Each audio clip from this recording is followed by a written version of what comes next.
Top 5 Commercially Failure Inventions.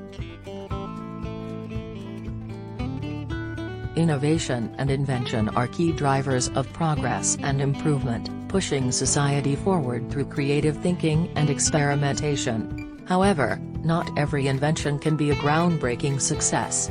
In fact, some inventions are so useless that they quickly become forgotten and fade into obscurity. In this context, these inventions may be interesting and even amusing to learn about, but they ultimately serve as a reminder that not every new idea is destined for greatness. Invented by Gary Dahl in 1975, the pet rock was essentially a smooth stone that came in a cardboard box, with air holes and a bed of straw. The pet rock was introduced as a low-maintenance pet that didn't need to be fed or walked. Its uselessness was its main selling point. Invented by Dean Kamen in 2001, the Segway was marketed as a revolutionary transportation device that would change the way we get around. However, the high cost, limited speed, and lack of practical uses made it a commercial failure. Its unique characteristic is that it balances itself using gyroscopes.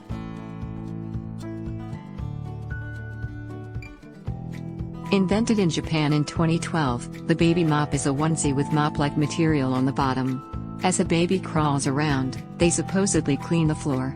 This invention has been criticized for encouraging parents to put their babies in harm's way, and it is often seen as a joke.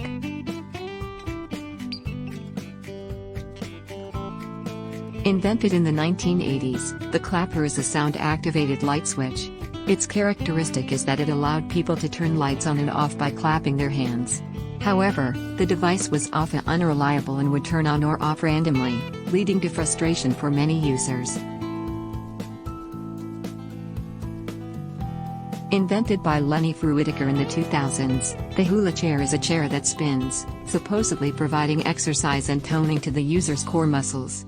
However, experts have stated that the chair provides little to no health benefits, and it is often seen as a gimmick or novelty item. Overall, these inventions have little practical use and were either commercial failures or seen as joke products. They all have unique characteristics, but they generally rely on mechanical operation and are often marketed as solving problems that don't really exist.